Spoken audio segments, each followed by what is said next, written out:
جو نہیں جانتے، جو نہیں جانتے،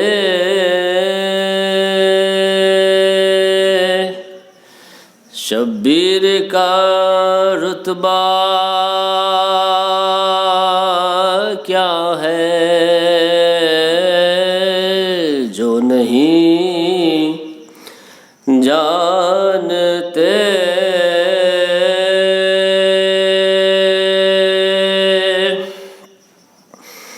شبیر کا رتبہ کیا ہے، خاک سمجھیں گے وہ،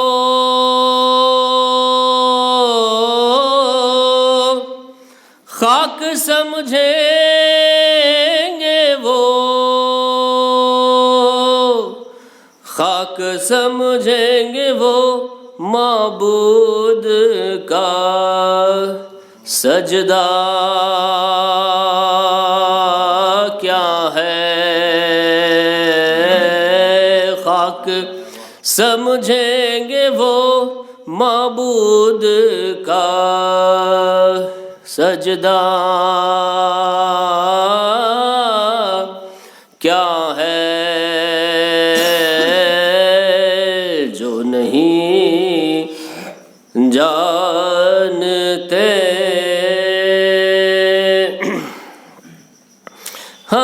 ہائے بات قبضے کی فقط تھی،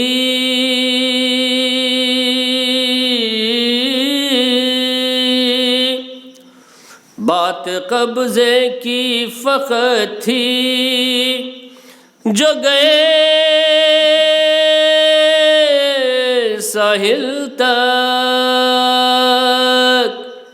بات قبضے کی فقط تھی، جو گئے ساحل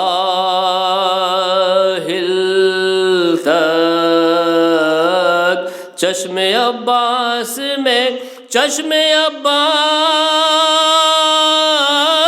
میں، چشم عباس میں بہتا ہوا دریا کیا ہے، جو نہیں جانتے۔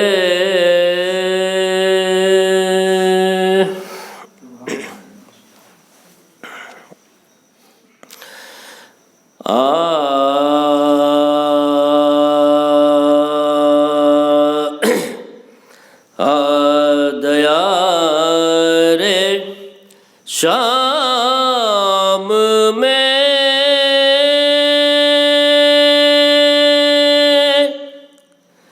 جس دم حرم تمام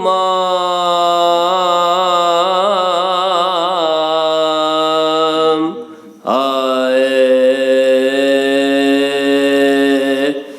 دیار شام میں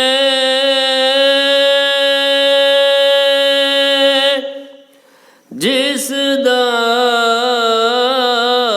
حرم تمام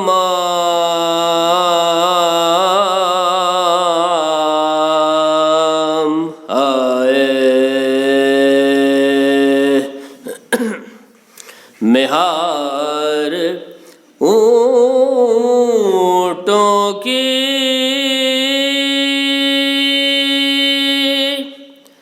پکڑے ہوئے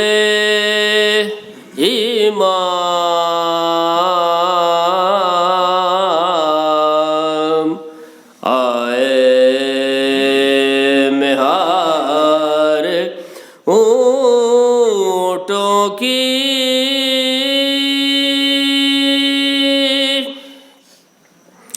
پکڑے ہوئے امام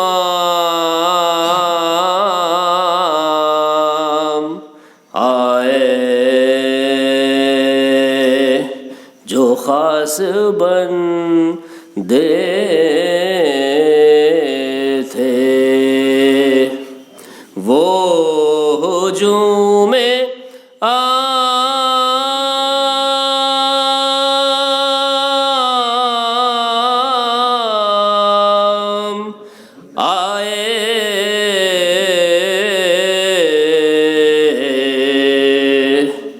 زباں پہ حضرت زینب کے یہ کلام آئے زباں پہ حضرت زینب کے یہ کلام آئے دہائی حق کی شہ مشرقین کو مارا سپاہ شام نے بھائی حسین کو مارا سپاہ شام نے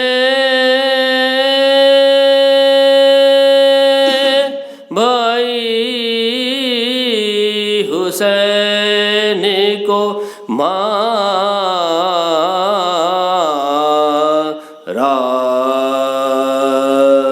دیار شام میں باللہ من الشیطان الرجیم بسم اللہ الرحمن الرحیم رب اشرح لي صدري ويسر لي أمري واحلل عقدة من لساني يفقه قولي لا حول ولا قوة إلا بالله العلي العظيم حسبنا الله ونعم الوكيل نعم المولى ونعم النصير الحمد لله الفرد الأحد الصمد الذي لم يلد ولم يولد ولم يكن له كفوا أحد والصلاة والسلام والتحية والإكرام على رسول الثقلين جد الحسنين إمام القبلتين الذي سمي في السماء بأحمد وفي الأرض أبي القاسم محمد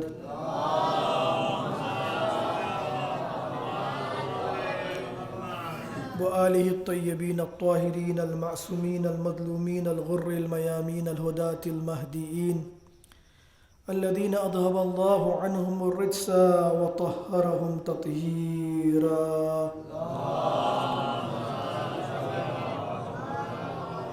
ولعنة الله على أعدائهم ومنكري فضائلهم وغاصب حقوقهم والشاكين في ولايتهم أجمعين أما بعد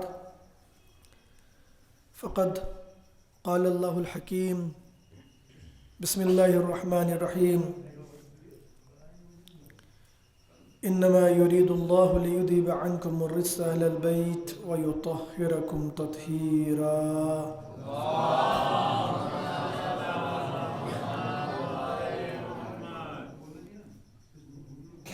ایام فاطمیہ کی مناسبت سے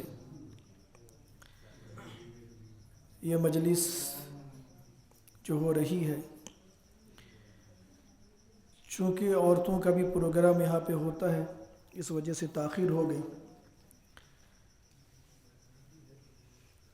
جن لوگوں کی طرف سے یہ مجلس ہو رہی ہے اور جن حضرات نے اس مجلس میں شرکت کی ہے، جس اعتبار سے بھی ہو، وہ قابل قدر ہے۔ اللہ سبحانہ وتعالیٰ ان کے رزق میں برکت دے اور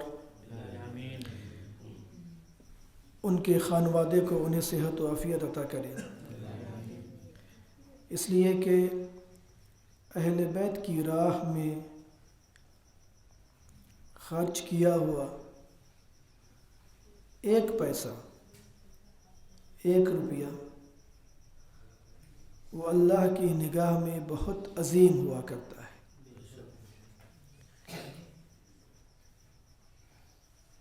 اس کی مثال یوں ہے، قرآن میں ایک آیت موجود ہے کہ جس طریقے سے بالیاں نکلتی ہیں گندم کی یا دھان کی، حالانکہ قرآن میں دھان یا گندم کا ذکر نہیں کیا گیا ہے، اس آیت میں بالیوں کا ذکر کیا گیا ہے۔ تو آپ یہ سمجھیں کہ ایک بالی میں جو ہے 7 بالیاں ہیں اور ہر بالی میں 100 دانے ہیں۔ تو اگر اللہ کی راہ میں انسان خرچ کرے تو اس کی مثال ان بالیوں کی سی ہے۔ اللہ کی راہ میں اگر انسان خرچ کرے، لیکن خرچ بھی ایک اپنا کمال رکھتا ہے۔ چونکہ اپنی گفتگو ہے، اپنے درمیان کی مجلس ہے، خرچ بھی کمال رکھتا ہے۔ کبھی کبھی ایسا ہوتا ہے کہ ہم محنت تو کرتے ہیں لیکن اس کا کچھ حاصل ہمیں ہو نہیں پاتا۔ ایک باغباں سینچتا ہے، پودے لگاتا ہے، تو فصل نہیں آ پاتی۔ اب وہ فصل آتی کیوں نہیں ہے؟ یا تو موسم کی مار پڑتی ہے، یا زمین بنجر ہوتی ہے، یا پھر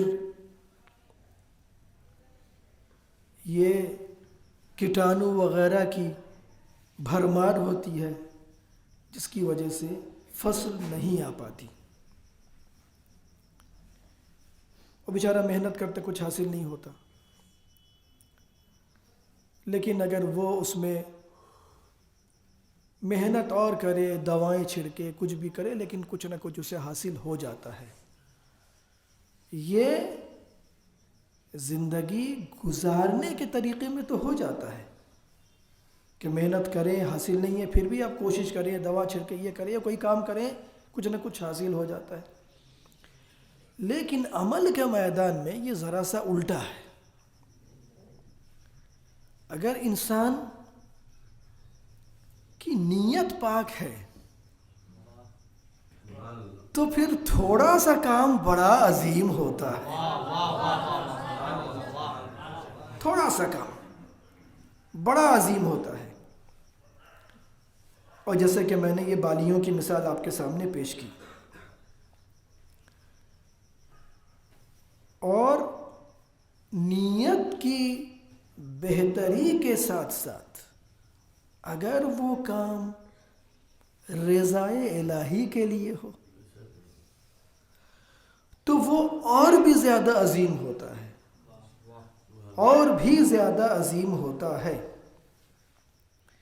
آپ حضرات جانتے ہیں، ہمارے بچے بھی اس بات کو جانتے ہیں، آپ حضرات بھی جانتے ہیں کہ آپ نے جب عربی کا قاعدہ پڑھا ہوگا بچپنے میں، تو آپ نے الف زبر آ اور بے زبر با اور تے زبر تا اور الف زیر اے بے زیر بے اور الف پیشو اور تے پیش تو پڑھا، اور وہاں پہ آپ نے ایک اور لفظ پڑھا، الف 2 زبر ان، الف 2 زیر ان، الف 2 پیش ان، ان۔ اس کو عربی میں تنوین کہتے ہیں، عربی میں اسے تنوین کہتے ہیں۔ تنوین معنی کے اعتبار سے اگر دیکھیں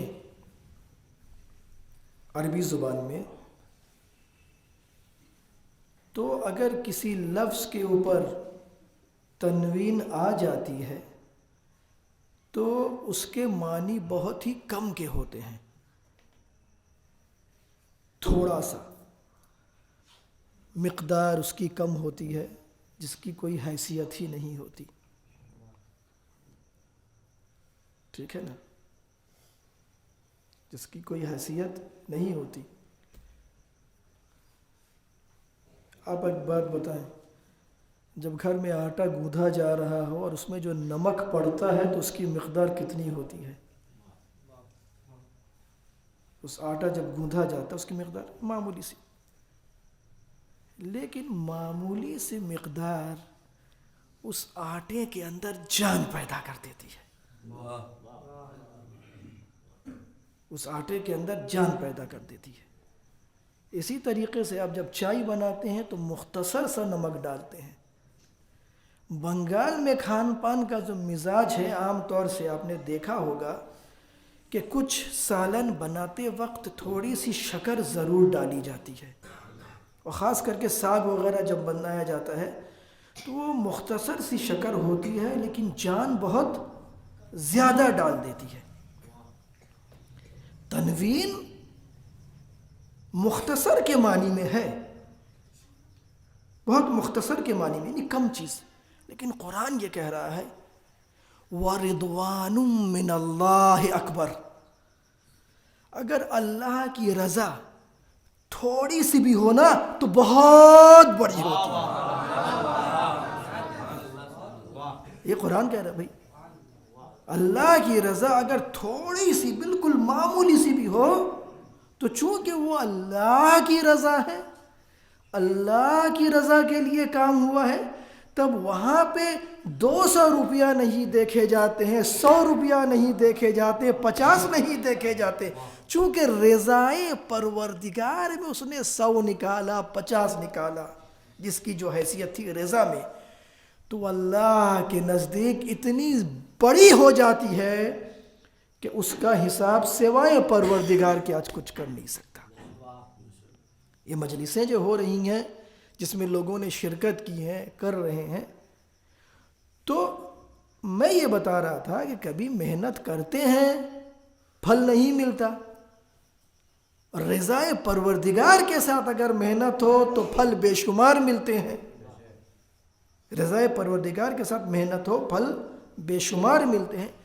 اور کبھی کبھی ہم محنت کرتے ہیں لیکن اللہ دکھاؤ نہیں ہوتا، لوگ دکھاؤ ہوتا ہے، تو وہاں کچھ بھی نہیں ملتا۔ خدا کی بارگاہ میں تماشا پہ ثواب نہیں ملتا، خدا کی بارگاہ میں تماشا میں ثواب نہیں ملتا، خدا کی بارگاہ میں معرفت میں ثواب ملتا ہے، معرفت میں ملتا ہے۔ اور آپ دیکھیں ہر انسان یہ چاہتا ہے کہ وہ کمال کی منزل پہ جائے۔ جتنے لوگ یہاں بیٹھے ہیں، ہم بھی بیٹھے ہیں، ہمارے یہاں سوچ یہ ہے کہ کمال، جس کے پاس گھر نہیں ہے وہ یہ سمجھتا ہے گھر مل جائے گا تو ہم کمال پا جائیں گے، اور جس کے ہاں گاڑی نہیں ہے وہ یہ سمجھتا کہ گاڑی آ جائے گی تو ہم کمال پا جائیں گے۔ اس کے معنی یہ ہے کہ جس کے پاس گھر نہیں ہے اس کی نگاہ میں گاڑی کمال ہے، تو اس کی نگاہ میں جس کے پاس گاڑی نہیں ہے وہ بے کمال ہے۔ اور اس کو پھر الٹا کر دیجئے کہ جس کے پاس گھر نہیں ہے اور گاڑی ہے تو اس کی نگاہ میں وہ کمال نہیں۔ تو یہ ہم دنیا کی چیزوں کا جب تصور کرتے ہیں تو ہم کمال کو دنیا کی آشائش میں دیکھتے ہیں، حالانکہ زندگی گزارنے کے لیے چیزوں کا ہونا بہت ضروری ہے بھائی۔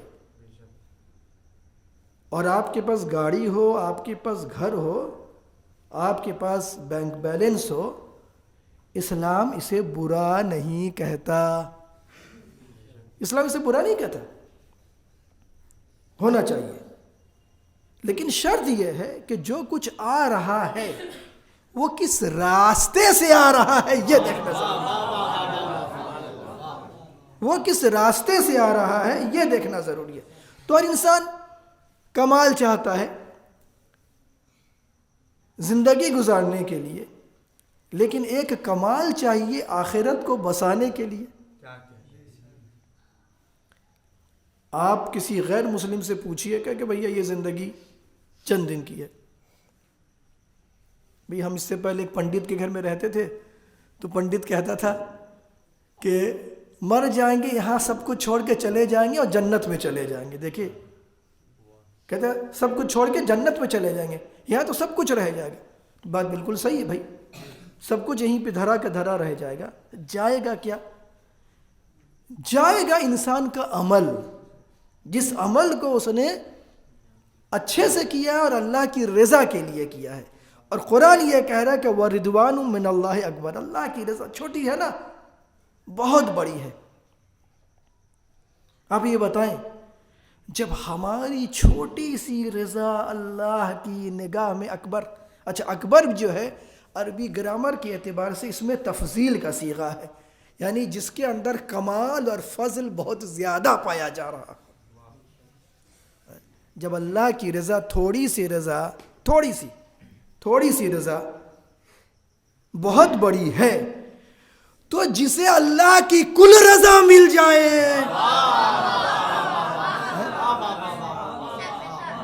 جسے اللہ کی کل رضا مل جائے، وہ کس کمال پہ ہوگا؟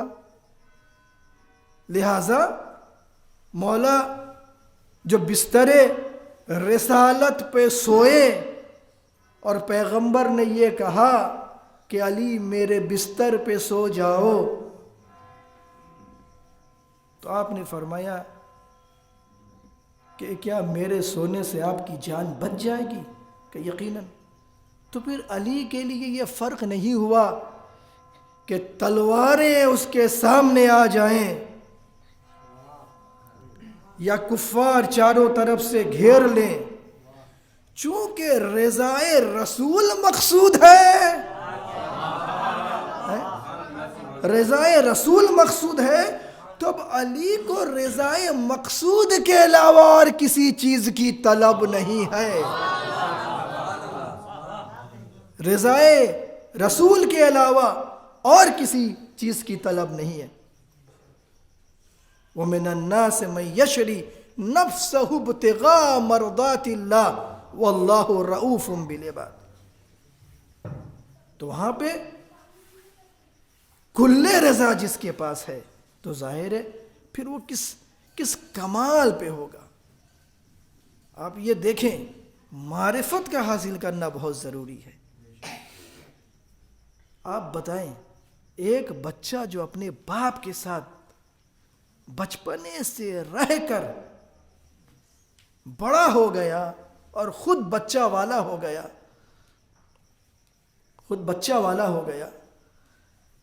ایک درود پڑھے محمد و آل محمد.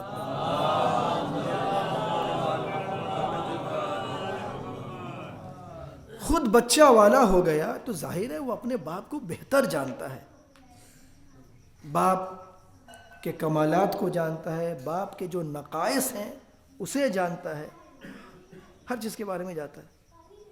اب وہ اگر باپ کی معرفتی نہ رکھتا ہو تو آپ اسے کیا کہیے گا؟ مسئلہ یہ ہے کہ معرفت کا ہونا بہت ضروری ہے. حضرت نوح کے ساتھ ان کا بیٹا رہنے والا نبی کا بیٹا ہے، نبی کا خون ہے، نبی کا گوشت ہے،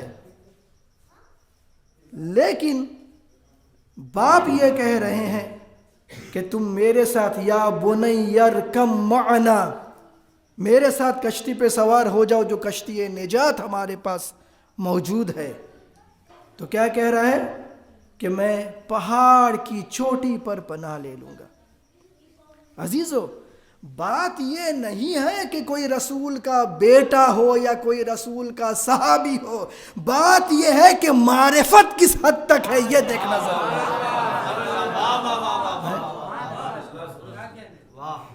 ہے. تو صحابی کے ہوتے ہوئے کوئی نجات نہیں پا سکتا، بیٹے کے ہوتے ہوئے کوئی نجات نہیں پا سکتا. نجات اگر ملے گی تو عمل صالح کے ذریعے ملے گی، اور عمل صالح اس وقت بہتر طریقے سے ہوگا جب معرفت انسان کے اندر آ جائے گی. بغیر معرفت کے کچھ نہیں ہو سکتا. کبھی کبھی ہم بہت سے کام کرتے ہیں لیکن اس کی معرفت ہمیں نہیں ہوتی. حالانکہ ایسا نہیں کہ وہ کام کیا کہ ہم کو ثواب نہیں ملا، لیکن اگر معرفت کے ساتھ وہ کام کیا جائے تو اس میں زیادہ ثواب ہے. عزیزو، تو انسان اللہ کی رضا کے لیے کام کرے. چونکہ اللہ کی رضا سب سے زیادہ عظیم ہے۔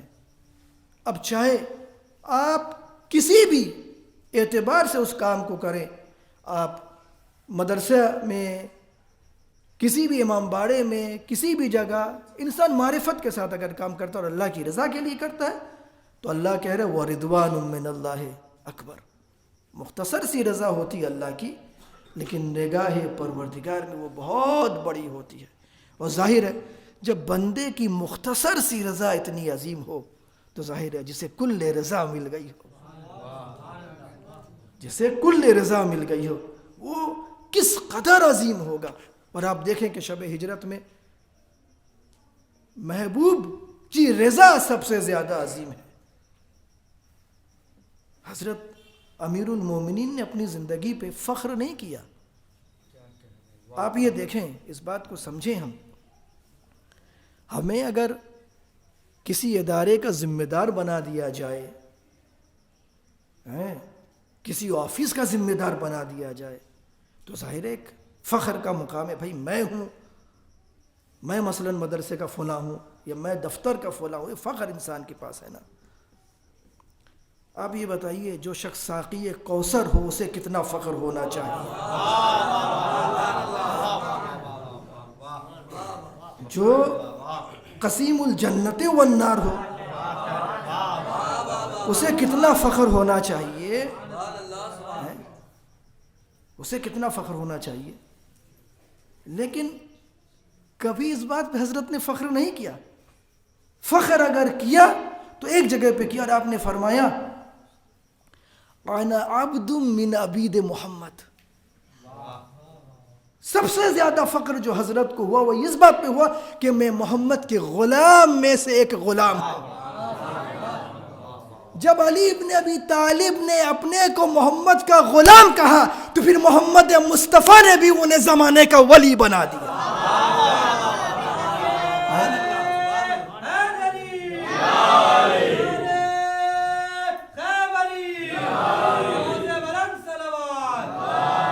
اور پیغمبر نے بنایا بھی تو اپنی طرف سے نہیں بنایا، اپنی طرف سے نہیں بنایا۔ کیوں؟ اس لیے کہ آپ کے وجود کے اوپر ما ينطق عن الهوى الا وحی یوحی کی مہر لگی ہوئی ہے۔ آپ اپنی طرف سے کچھ نہیں کہتے، آپ جو بھی کہتے جب تک جو ہے حکم پروردگار نہیں ہوتا آپ کلام نہیں کرتے، آپ بولتے نہیں ہیں۔ تو لہٰذا ارشاد ہوا بلغ ما انزل الیک من ربک، آپ پیغام پہنچا دیجئے۔ تو ظاہر ہے ایسی شخصیت کسی کے پاس اگر ہو تو لے کر آئے۔ پوری دنیا کی خاک چھانتے رہ جاؤ گے پر نہ فاطمہ جیسا کسی کو لا سکتے، نہ علی جیسا کسی کو لا سکتے، نہ حسنین جیسے کسی کو لا سکتے۔ اور جن کے سلسلے میں یہ مجلس ہو رہی ہے ان کا نام ہے فاطمہ۔ آپ نے متعدد مرتبہ سنا ہوگا۔ الفتم یہ عربی زبان کا لفظ ہے جس کے معنی ہے لغت میں جب بچے کی دودھ چھڑائی ہوتی ہے نا، بچے کو جب دودھ سے روک دیا جاتا ہے تو اس کو فتم کہتے ہیں عربی میں۔ اس کے بعد یہ لفظ ہر اس چیز کے لیے استعمال کیا گیا جس سے جدائی ہو جائے، جس سے جدائی، الگ جسے کر لیں، اور اسی لفظ سے بنا فاطمہ، یعنی جدا کرنے والی، جدا کرنے والی۔ امام باقر علیہ السلام کے پاس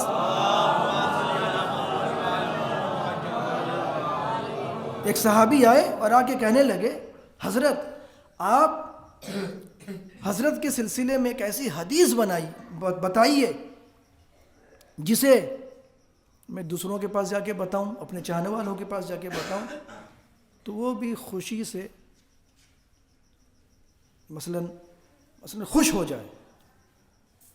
اب اپنے الفاظ میں کہوں اش اش کریں، جھوم اٹھیں۔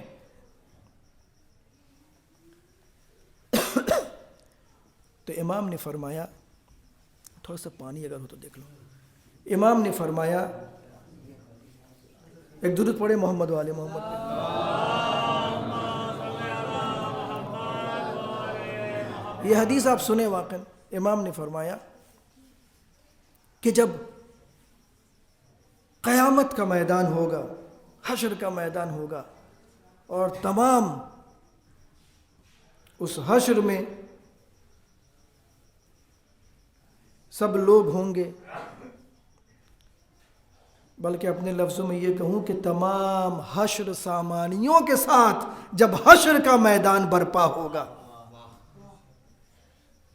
تو اس وقت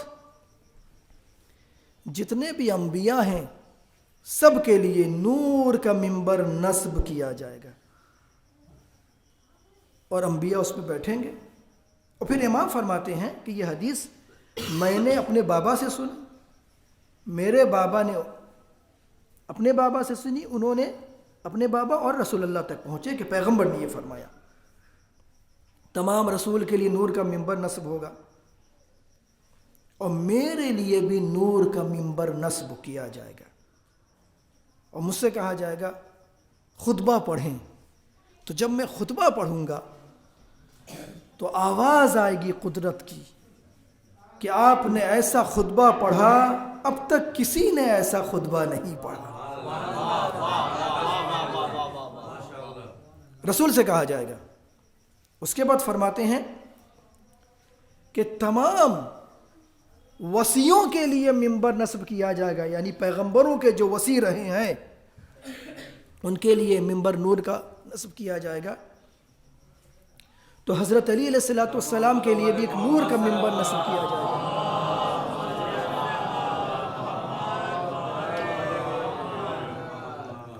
حضرت علی کے لیے بھی نور کا منبر نصب کیا جائے گا۔ حضرت علی اس منبر پہ جلوہ افروز ہوں گے اور کہا جائے گا علی خطبہ پڑھو۔ تو جب حضرت خطبہ پڑھیں گے تو کہا جائے گا کہ تم نے ایسا خطبہ پڑھا کہ کسی وصی نے ایسا خطبہ نہیں پڑھا۔ اور پھر جتنے نبیوں کے نواسے ہیں ان کے لیے بھی منبر نصب ہوگا، تو امام حسن اور امام حسین کے لیے بھی نور کا منبر نصب ہوگا، اور ان سے کہا جائے گا کہ خطبہ پڑھیں، اور جب یہ خطبہ پڑھیں گے تو آواز آئے گی کہ ایسا خطبہ کسی نواسوں نے نہیں پڑھا جیسا خطبہ امام حسن اور امام حسین نے پڑھا۔ اور ایک حشر کا میدان ہے، اور اس کے بارے میں قرآن میں ایک لفظ ہے کہ قیامت کا ایک دن دنیا کے 50,000 سال کے برابر ہے۔ قیامت کا ایک دن اتنا طولانی ہوگا۔ اس کے بعد جناب جبریل کی آواز آئے گی، این فاطمہ، فاطمہ کہاں ہے؟ تو ایک طرف سے حضرت کھڑی ہوں گی کہ میں ہوں فاطمہ، میں یہاں ہوں۔ اب روایت میں یہ ہے، آواز آئے گی اے اہل محشر، اپنی نگاہوں کو جھکا لو، اپنی نگاہوں کو جھکا لو۔ سب کی نگاہیں جھکیں گی، سب کی گردنیں جھک جائیں گی۔ اے عزیزو، جس کی عظمت کے سامنے کائنات کی گردنیں جھک جاتی ہیں اسے فاطمہ کہتے ہیں۔ اب آپ بتائیے، کائنات کی گردنیں جس کی عظمت کے سامنے انبیاء کی گردنیں جھک جائیں اسے فاطمہ کہتے ہیں۔ اہل محشر اپنی گردنیں جھکا لو، اپنی نگاہیں جھکا لو۔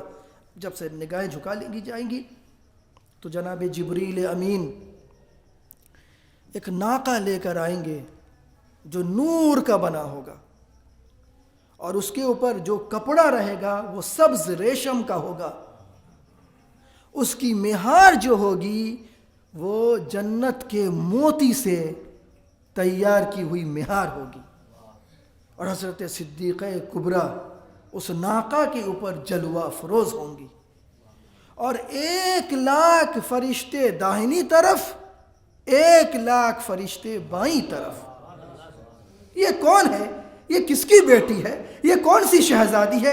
یہ وہ شہزادی ہے جس کی ولادت کے لیے سارا کو بھی آنا پڑا، مریم کو بھی آنا پڑا۔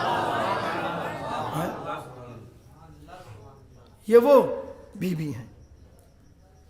تو جب داہنی طرف بائیں طرف اور پھر اوپر سے 1,00,000 فرشتے جلوہ فگن ہیں اور حکم ہوگا کہ آپ جنت میں چلی جائیں. اب جب حضرت جنت میں جائیں گی تو چند قدم چلنے کے بعد رک جائیں گی، اور جب رک جائیں گی تو ارشاد حضرت حق یہ ہوگا، فاطمہ رک کیوں گئی؟ تو اس وقت کہیں گی پروردگار جو کچھ تو نے فضل ہمیں دیا ہے، جو کچھ کمال تو نے مجھے دیا ہے، جو برتری تو نے مجھے دی ہے، ہم یہ چاہتے ہیں کہ محشر والوں کو اس فضل کا، اس کمال کا، اس برتری کا پتہ تو چل جائے. تو اللہ سبحانہ تعالیٰ جو ہے اجازت دے گا، فاطمہ یہ جو اہل محشر ہیں ان میں سے جسے چاہو اپنے ساتھ جنت میں لے جاؤ. اب امام فرماتے ہیں کہ جس طریقے سے پرندہ اچھے دانے کو چگ لیتا ہے، شہزادی اسی طریقے سے اپنے چاہنے والوں کا انتخاب کرے گی. اس کے معنی یہ ہیں اس محشر میں جن کے دل میں، اب آپ خود سوچیں کہ جس کا انتخاب فاطمہ کر رہی ہو وہ کس مقام پہ ہوگا، وہ کس منزلت پہ ہوگا. ایک مرتبہ مثلا میں یہ کہوں کہ میں استاد ہوں تو میں نے ایک کا انتخاب کیا ہے، ایک مولانا ہے، اور آغا سستانی کسی کا انتخاب کر دیں، ایک مثال کے طور پہ بات کہہ رہا ہوں، تو ظاہر ہے آغا سستانی کے انتخاب کا کیا کہنا. تو عزیزو حشر کے میدان میں جب فاطمہ کسی کا انتخاب کر رہی ہے تو ان کے انتخاب کا کیا کہنا. تو جب حضرت فاطمہ انتخاب کر لیں گی، یہ سب حضرت فاطمہ کے ساتھ جانے لگیں گے جنت میں. اب جب یہ لوگ جنت میں جانے لگیں گے تو اللہ ان کے دل میں کیفیت کو پیدا کر دے گا. جب کیفیت کو پیدا کرے گا تو وہ لوگ رک جائیں گے. پھر قدرت کی آواز آ گی، تم کیوں رک گئے؟ بھائی آج کے دن یہ جو سب کچھ ہوا ہے، یہ انسان نے جو زندگی بھر تک عمل کیا کسی جنت میں جانے کے لیے کیا تھا نا، کہ جنت مل جائے.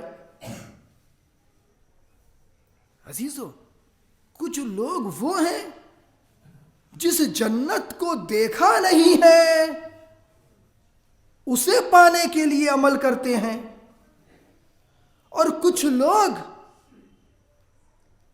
ایسے ہیں کہ اللہ نے جسے وقت کا سلمان بنایا، بزر بنایا، قمبر بنایا، فضہ بنایا، وہ اسی دنیا میں جنت میں رہ کر عمل کرتے ہیں. وہ اسی دنیا میں بھئی جنت میں رہ کر عمل کرتے ہیں. آپ دیکھیں کہ پیغمبر اسلام نے یہ فرمایا کہ بین قبری و بین منبری روضۃ من ریاض الجنہ. حضرت فرماتے ہیں کہ میری قبر اور میرے منبر کے درمیان جنت کے باغ میں سے ایک باغ ہے، وہ جگہ حضرت فاطمۃ الزہرا کا ہے.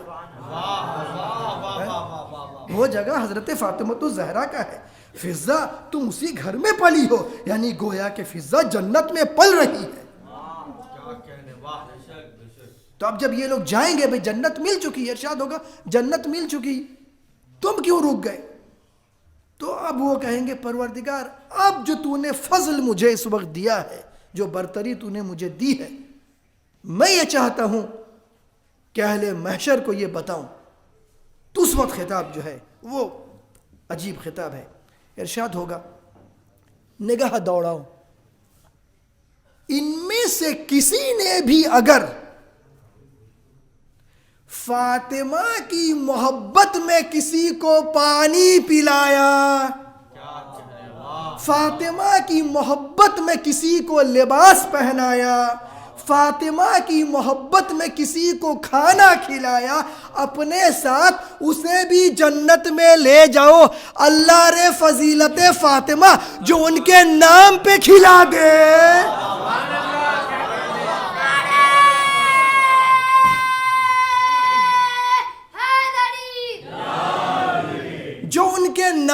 عطا کر دے، جو صرف ان کے نام پہ پلا دے، جو صرف ان کے نام میں مجلس میں پیسہ لگا دے، جو صرف ان کے نام میں یتیموں کو کھانا کھلا دے، تو یہ کمال ہے کہ حضرت صدیقہ کبریٰ کی معیت میں وہ جنت میں چلا جائے گا۔ تو عزیزو، جو خالص اور خالص اور خالص اللہ کی محبت میں گھر لٹا دے، جو اپنی جان کو قربان کر دے، جو خالص اللہ کے لیے بستر رسالت میں سو جائے، تو پھر اس کے کمال کا کیا کہنا۔ عزیزو، پوری کائنات تلاش کرتے رہ جاؤ گے، ہو سکتا ہے کہ تم بہت تلاش کرنے کے بعد ایرے غیر نتو خیرے کو لے کر آ بھی جاؤ، نہ تو علی جیسا کسی کو لا سکتے، نہ حسین جیسے کسی کو، نہ اہل بیت جیسے کسی کو لا سکتے۔ اور یہی وہ اہل بیت ہے جب جس کی معرفت امام شافعی کو ہوئی تو امام شافعی نے یہ فرمایا کہ آل النبی ذریعتی وہم الیہ وسیلتی ارجو بہم یعطا غدا بید الیمین صحیفتی۔ اقرا کتابک کفا بنفسک اليوم علیک حسیبا، یہ قرآن کی آیت ہے۔ کہا جائے گا لوگوں سے اپنا نامہ اعمال پڑھو، اقرا کتابک کفا بنفسک اليوم علیک حسیبا، آج کے لیے تمہارے لیے ہی کافی ہے جب تم اپنے نامہ اعمال کو پڑھو گے۔ اور اس کے بعد کامیاب وہ ہے جس کا نامہ اعمال اس کے داہنے ہاتھ میں دے دیا جائے۔ اور امام شافعی فرماتے ہیں آل نبی، اہل بیت، آل النبی و ذریعتی۔ عزیزو، دریا کے دو پار کو جوڑنے کے لیے پل کی ضرورت پڑتی ہے، اور جنت تک جانے کے لیے جو پل ہے وہ آل محمد کی محبت ہے۔ تو امام شافعی فرماتے ہیں کہ آل النبی و ذریعتی، آل محمد جو ہے وہ ہمارے لیے ذریعہ ہے۔ بھائی کوئی کام اگر رک جائے تو ذریعہ تلاش کیا جاتا ہے، ذریعہ کے ذریعے کام ہوتا ہے، ذریعہ کے ذریعے کام ہوتا ہے۔ تو اب اگر آخرت میں کسی کام، کوئی کام کو مکمل پہنچانا ہے تو بغیر ذریعہ اہل بیت وہ پہنچ نہیں سکتا۔ آل النبی و ذریعتی وہم الیہ وسیلتی، اور یہی آل محمد اللہ تک پہنچنے کے لیے ہمارا وسیلہ ہے۔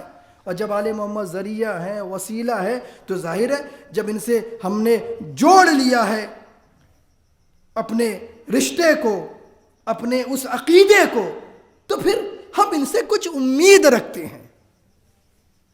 بھئی ایک بیٹا ایک باپ سے امید رکھتا ہے، ایک شاگرد اپنے استاد سے امید رکھتا ہے، ایک کام کرنے والا اپنے باس سے امید رکھتا ہے۔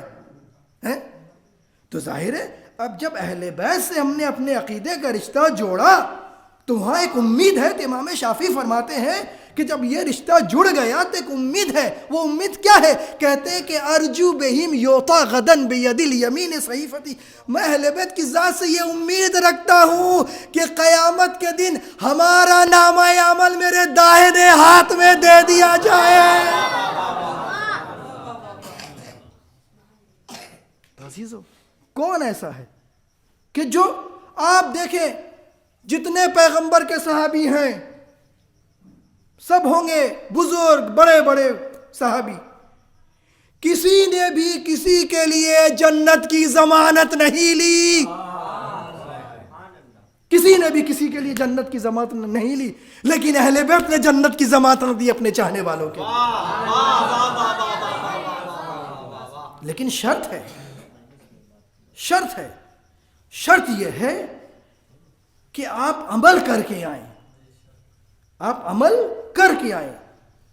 عمل قبول ہو یا نہ ہو یہ ہمارا مسئلہ نہیں ہے۔ ہمیں نماز کا حکم دیا گیا، میں نماز پڑھوں، نماز قبول ہو نہ قبول ہو، وہ نماز جس کے لیے پڑھ رہا ہوں وہ قبول کرے گا، روزہ وہ کرے گا نہیں کرے گا، لیکن ہم کو ہمارا عمل کرنا چاہیے۔ ایک لڑکا امتحان میں بیٹھے، امتحان دے، کتاب کو پڑھے، بس وہ امتحان دے تو جتنا وہ پڑھ کے آیا ہے اس میں اس کو کامیابی مل جائے گی۔ اور اگر نمبر سمجھیے کہ مثلا 55 میں پاس ہو جاتا ہے ایک بچہ اور 50 لے کر آیا ہے، تو ظاہر ہے بھی 5 نمبر یہاں، حالانکہ ایک نمبر بھی اسکول کالج میں دینا آپ تو جانتے ہیں، ماسٹر بیٹھے ہوئے بہت مشکل ہے، تو یہ 5 نمبر 6 نمبر کم ہے. تو ظاہر ہے اب اگر بات ہو پرنسپل سے بات کی جائے تو کہا کہ ہاں بھیا 1 نمبر ہے، تو یہاں 1 نمبر کی گنجائش ہے، 2 نمبر کی گنجائش ہے، لیکن جہاں بالکل ہی نمبر نہ ہو وہاں کیا عزیزو ہمارے عمل کا یہی مسئلہ ہے. ہم عمل کریں، کمیاں عمل میں ہوں گی تو اسے اہل بیت کی شفاعت مقام معراج تک پہنچا دے گی. لیکن عمل تو کر کے آؤ. لیکن جہاں پہ بالکل نیل ہو، بالکل کچھ بھی نہیں ہو، ہر چند اس کی شفاعت بعد میں ہو جائے، لیکن ہمارے عمل کی وجہ سے اہل بیت کو شرمندگی کا سامنا کرنا پڑے گا. کیا یہ ہو سکتا ہے ہم ایسا کام کریں؟ شفاعت اہل بیت کا حق ہے جسے اللہ نے دیا ہے. شفاعت کر بھی دیں تو پیش حق شرمندگی ہوگی. شفاعت کر بھی دیں تو پیش حق شرمندگی ہوگی. سرے محشر جو خالی ہاتھ شہ کا دوست دار آیا، کچھ ہماری جھولی میں ہونا چاہیے. امام شافعی فرماتے ہیں کہ ارجو بہم یوتا غدن بید الیمین صحیفتی. کسی نے بھی جنت کی ضمانت نہ لی سوائے اہل بیت نے. عزیزو دوستو، یہ مجلس اس عظیم المرتبت شہزادی کے لیے ہے کہ جس شہزادی کی پوری زندگی 18 سال کی تھی. یہ بتائیے آپ بس کے سفر میں ہیں، ٹرین میں سفر کر رہے ہیں، اور کوئی بیمار، کوئی کمزور، کوئی لاغر بس میں سوار ہو جائے، ٹرین میں سوار ہو جائے، تو ظاہر ہے جس کے یہاں پہ انسانیت ہے، اس کی غیرت کا تقاضا یہ ہے کہ وہ اٹھ کے کھڑا ہو جائے اور اسے جگہ دے دے کہ بھئی آپ ضعیف ہیں، بیٹھ جائیے. عام لوگ، اس میں ہندو بھی ہیں، مسلمان بھی، سب بھی ہیں. اور آپ تصور کریں کہ ایک پہلو شکستہ بی بی دربار میں گئی ہیں اور وہ کھڑی ہوئی ہیں، انہیں کوئی بیٹھنے کے لیے کہتا نہیں ہے اجرکم علی اللہ یا اہل العزا. انہیں کوئی بیٹھنے کے لیے کہہ نہیں رہا ہے. اور کتنے دیر تک یہ پہلو شکستہ بی بی دربار میں کھڑی رہی. اے عزیزو، فاطمہ کی مظلومیت یہ ہے کہ جس کی گواہی میں محشر کا کام ہو جائے، آج اسی فاطمہ سے گواہی مانگی جا رہی ہے. یہ فاطمہ کی مظلومیت ہے. اے عزیزو، پیغمبر اسلام کے بعد جب پیغمبر پر اس قدر آپ روئیں کہ لوگوں نے کہا اے علی، فاطمہ کے رونے سے میرے کام میں خلل پیدا ہوتا ہے. فاطمہ سے کہو یا دن میں روئیں یا رات میں روئیں. اے عزیزو، مدینے میں جنت البقیع میں بیت الاحزان بنایا گیا حضرت فاطمہ کے لیے، اور آپ وہاں جا کے اپنے بابا پہ روتی رہیں اور اپنے بابا پہ مرثیہ پڑھتی رہیں. آپ کا سب سے مشہور مرثیہ وہ آپ نے یہ فرمایا، مشہور مرثیہ جس میں آپ نے یہ فرمایا کہ من شم تربت احمد اللہ یشم مد الزمان غوالیہ صبت علی مصائب لو انها صبت علی الایام سرنا لیالیہ. ماذا علی من شم تربت احمد. حضرت نے پیغمبر اسلام کی قبر میں جو خاک ہے اسے لیا اور لینے کے بعد اپنے سر پہ لگایا. حضرت فاطمہ نے اپنے سر پہ لگا کے یہ کہا کہ ماذا علی من شم تربت احمدی. ارے جس نے محمد مصطفیٰ کی قبر کی خاک سونگ لی، اسے زمانے میں کسی خوشبو سونگنے کی ضرورت نہیں ہے. صبت علی مصائب لو انها صبت علی الایام سرنا لیالیہ. بابا آپ کے بعد وہ مصیبتیں پڑی کہ اگر یہ مصیبتیں دن پہ پڑتی تو یہ مصیبت رات کی تاریکی میں دن تبدیل ہو چکا ہوتا. ارے یہ کیسی مصیبت پڑی جس گھر میں قرآن نازل ہوا، جس گھر میں فرشتوں کی آمد و رفت رہی، آج اسی گھر میں آگ و لکڑیاں لیے جا رہے ہیں. اے ابو الحسن نکل جاؤ ورنہ گھر میں آگ لگا دیں گے۔ اے عزیزو، ایک کہنے والے نے کہا ارے اس میں فاطمہ رہتی ہے، تو اس نے کہا ہوا کرے ہم تو آگ لگا دیں گے۔ اے عزیزو، دروازہ میں دھکا دیا گیا، زور سے در و دیوار کے درمیان شہزادی آ گئی، آواز دی یا فضہ خدینی، اے فضہ ارے مجھے سہارا دو، ارے محسن سقط ہو گئے۔ اے عزیزوں، کوہرام برپا ہوا، علی کہاں ہو آواز دو، پسلیاں ٹوٹ گئیں، 18 سالہ معصومہ کی اجرکم علی اللہ اس بیماری سے دنیا سے جا رہی ہے۔ اے عزیزو، جب مولا نے غسل دیا تو چیخ پڑے۔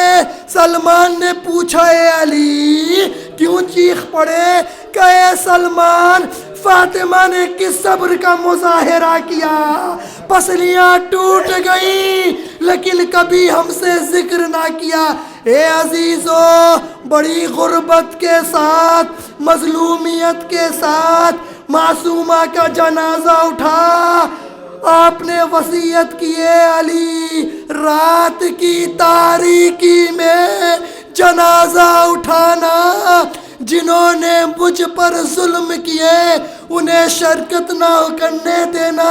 اے عزیزو، جو کائنات کی شہزادی، جنت کی خاتون بڑی مظلومیت کے ساتھ جنازہ اٹھا، مولا کائنات نے قبر میں صدیقہ کو رکھا، قبر سے 2 ہاتھ نمودار ہوئے۔ اے علی، میری امانت کو مجھے دے دو۔ آپ نے فرمایا یا رسول اللہ، آپ نے امانت تو دی تھی لیکن اب یہ امانت جو ہے پہلو شکستہ ہے۔ اے میرے رسول، یہ امانت آپ کے سپرد ہے۔ انا للہ و انا الیہ راجعون، رضا بقضائہ و تسلیما لامرہ، الا لعنت اللہ علی القوم الظالمین، سیعلم الذین ظلموا ای منقلب ینقلبون۔ پروردگار، تجھے واسطہ ہے محمد و آل محمد کا،